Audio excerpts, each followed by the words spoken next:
মুসলিম জাতি হিসেবে আমাদের পরিচয় এক হিসেবে মুসলিম জাতির মুসলিম মিল্লাতের কিছু জাতীয় দিবস আছে, যেটা সবকিছুর ঊর্ধ্বে, সবকিছুর ঊর্ধ্বে।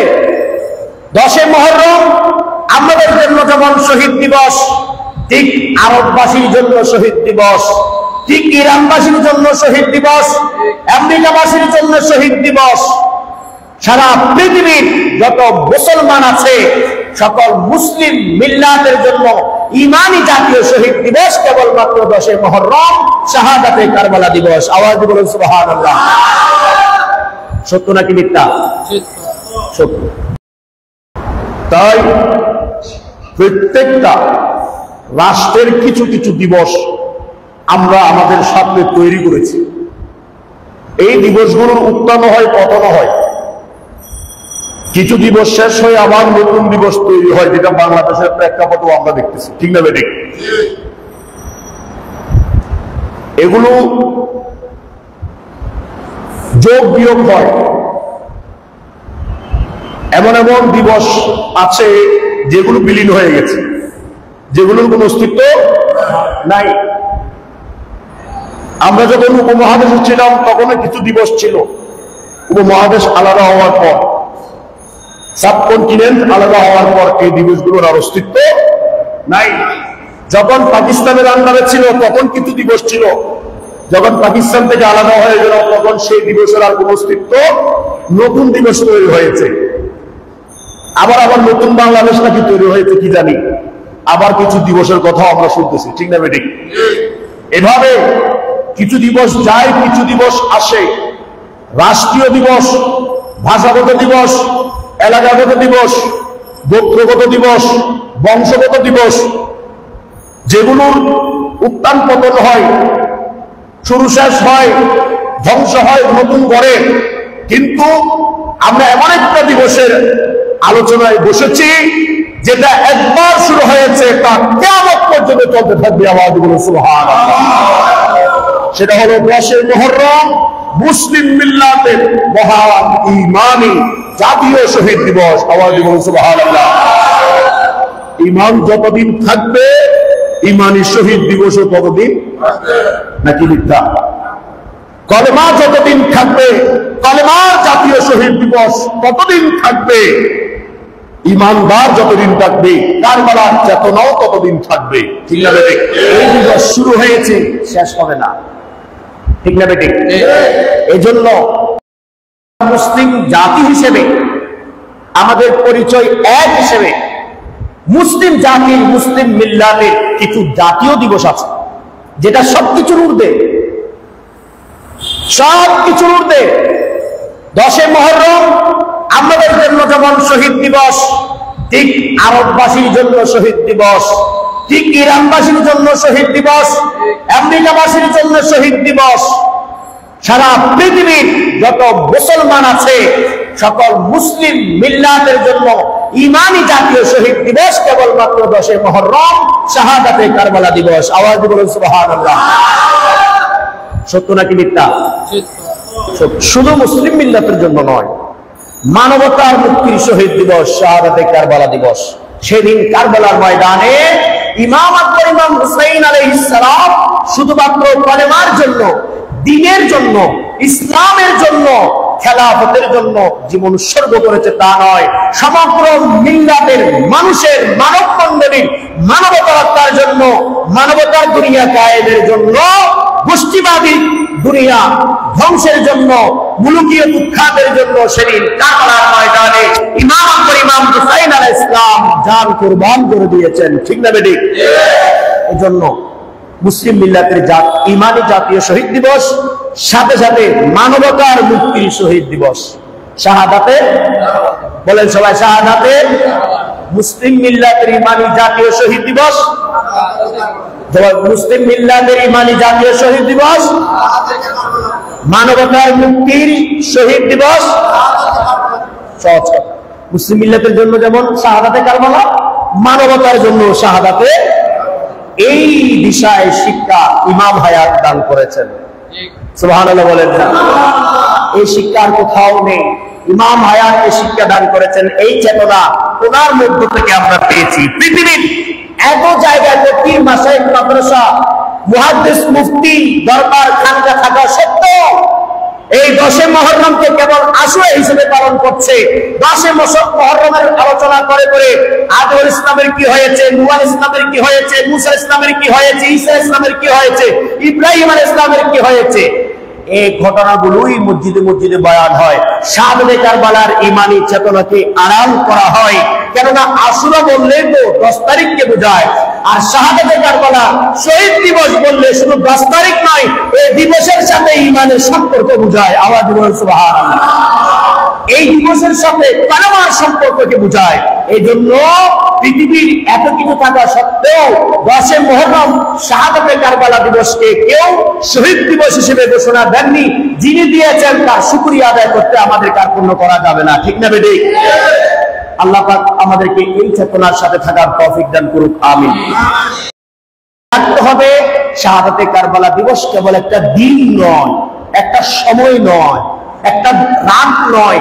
শাহাদাতে কারবালা দিবস মুসলিম মিল্লাতের মহান ঈমানি জাতীয় ঈমানি জাতীয় শহীদ দিবস, সাথে সাথে মানবতার মুক্তির শহীদ দিবস। এই দুইটা কথা আমাদেরকে মাথায় রাখতে হবে। এবার আসুন, নিজের রক্তের সম্পর্কের কেউ যদি দুনিয়া থেকে চলে যায়, তাদের কথা ভাবতে ভাবতে বুক ফেটে যায়, ক্রন্দনরত থাকি। অনেকে রাতে রাতে কান্না করে, অজস্র কান্না হয়, নিরালায় কান্না করে।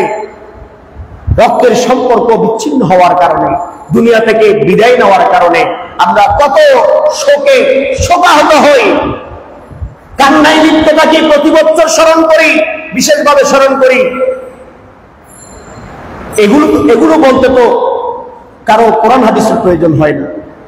এই শোকের জন্য, এই কান্নার জন্য, এই ফাতিহার জন্য, এই স্মরণের জন্য, এই জিয়ারতের জন্য কারো কোরআন হাদিসের দলিলের প্রয়োজন হয় না। কেউ কখনো দলিল খুঁজে নেয়। মার জন্য, বাবার জন্য, ভাইয়ের জন্য, বন্ধুর জন্য কিছু করবেন, তাদেরকে স্মরণ করবেন, এটার জন্য দলিলের প্রয়োজন হয় না।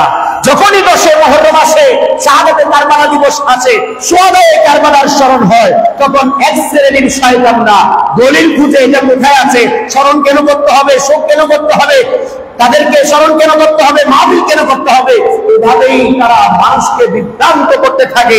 এই বিভ্রান্ত করার নমুনা আমাদের এলাকায় দেখা যাচ্ছে। ঠিক না বেঠিক? আমরা বিভ্রান্ত না হলে আজকে এখানে আমরা জমজমাট থাকতাম। হয়ে গেছি ইসলাম, মুড়ি মুয়ার মতো আমরা সব পেয়েছি, তাই আমাদের এগুলো আর ভালো লাগে না। অথচ এই ইসলাম প্রতিষ্ঠিত হওয়ার জন্য সর্বপ্রথম যিনি, যার পরিবার উৎসর্গ হয়েছেন, কুরবান হয়েছেন, তিনি হলেন প্রিয় নবীর পরিবার। আওয়াজ দিয়ে বলুন সুবহানাল্লাহ। এত তাড়াতাড়ি ভুলে গেলেন, এত তাড়াতাড়ি আমাদের থেকে স্মরণ থেকে চলে গেল, এত তাড়াতাড়ি সেই চেতনা আমরা হারিয়ে ফেললাম। আর ওই চেতনা হারানোর ফল বর্তমান বিশ্ব। আজকের খুন, জুলুম, বর্বরতা, অন্যায়, অত্যাচার, নৃশংসতা, পাশবিকতা, নির্মমতা পৃথিবীর যে প্রান্তরে প্রান্তরে, এলাকায় এলাকায়, রাষ্ট্রে রাষ্ট্রে বিভিন্ন জায়গায় হচ্ছে, সব কিছুর পেছনে একটাই কারণ, শাহাদাতে কারবালার ঈমানি চেতনা ভুলে যাওয়া। ঠিক না বেঠিক? যদি আমরা শাহাদাতে কারবালার চেতনা মনে রাখতাম, সেই আলোকে নিজেকে গড়ে তুলতাম, সেই আলোকে পরিবার গড়ে তুলতাম, সেই আলোকে সমাজ, রাষ্ট্র, বিশ্ব গড়ে তুলতাম, তাহলে পৃথিবীটা হতো মানবতার পৃথিবী, শান্তির পৃথিবী, কল্যাণের পৃথিবী, সব মানুষের মুক্তির পৃথিবী। ঠিক না বেঠিক? সবকিছুর দায়ী, সবকিছুর কারণ একটাই, শাহাদাতে কারবালা আমরা ভুলে গেছি। বাচ্চাদেরকে জিজ্ঞেস করা হলে কি কি দিবস আছে বাংলাদেশে বলো তো, গড় গড় করে সব বলে দিবে। ঠিক না বেঠিক? কারণ তাকে এটার উপর অভ্যস্ত করা হয়েছে, চর্চা করানো হয়েছে, প্রতিনিয়ত সে এটা পড়ে, সে যেটা মনে রাখার জন্য পরিস্থিতি সেটা মনে রাখছে। কিন্তু আপনি তো তাকে কারবালা সম্পর্কে শিক্ষা দেননি। আপনার সিলেবাসে তো নাই। মসজিদ এখন ইমামরা এগুলো বলে না, এখন খতিবরা অন্য কিছু বলে। এখন ইজিপ্টে মুসলমান বানানো একটা অপচেষ্টা চালায়, ঠিক না বেঠিক? এটা শুনতেও কেমন লাগে যে ইজিপ্টকে মুসলমান বানাতে চায়। তো ইজিপ্টকে মুসলমান বানাতে হলে তো আবু জেহেলকে আরো কেমন মুসলমান বানাইতে হবে, ঠিক না বেঠিক? কারণ আবু জেহেল যত ক্ষতি করে নাই তার চেয়ে কঠিন ক্ষতি করেছে এই কাফের ইজিপ্ট, ঠিক না বেঠিক? আবু জেহেল আবু লাহাব প্রতিষ্ঠিত ইসলামকে উৎখাত করতে পারে নাই, ধ্বংস হয়ে গেছে আবু জেহেল আবু লাহাব। কিন্তু প্রতিষ্ঠিত ইসলামকে যারা মাটির সাথে মিশিয়ে দিয়েছে, ধ্বংস করেছে, সেটার নামই হলো মুয়াবিয়া ইজিদবা, ঠিক না বেঠিক? এরাই হলো ইসলামের প্রধান শত্রু। এই জন্য কোথাও পাবেন না, সিলেবাসে নাই, কোথাও নাই, নাই নাই ঘরেও নাই।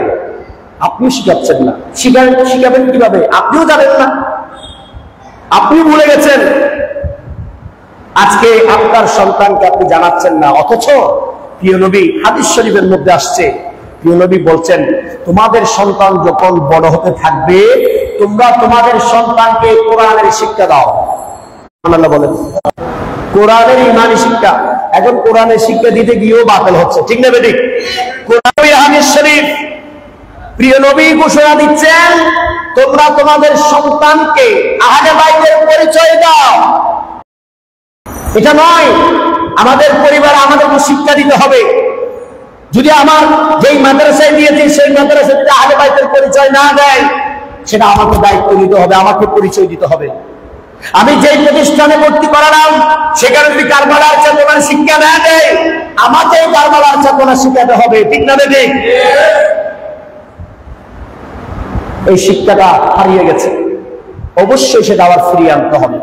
তাই সন্তানগুলোকে আহলে বাইতের পরিচয় দিবেন, সবাইকে শিখাবেন আহলে বাইত কারা, আহলে রাসূল কারা, প্রিয় নবীর পরিবার কারা, প্রিয় নবী কাদেরকে ভালোবাসতে বলেছেন, কাদেরকে ভালোবাসা ইমানি ফরজ, কাদেরকে ভালোবাসলে আল্লাহ খুশি হবেন, কারবালার ময়দানে কাদের বিরুদ্ধে যুদ্ধ করেছে, কারা করেছে, সিফফিনের মধ্যে কাদের বিরুদ্ধে যুদ্ধ হয়েছে, কারা করেছে, আহলে বাইতের বিরুদ্ধে গেলে কি হয়, এগুলো আপনাদেরকে শিখাতে হবে। কারবালার ময়দানে ইমাম আকবর ইমাম হুসাইন আলাইহিস সালামের বিপরীতে যারা ছিল তারা সবাই ঈমানের শত্রু, ঠিক না বেঠিক? তারা সবাই কিসের শত্রু? আল্লাহুম্মা সাল্লি আলা মাওলানা মুহাম্মদ।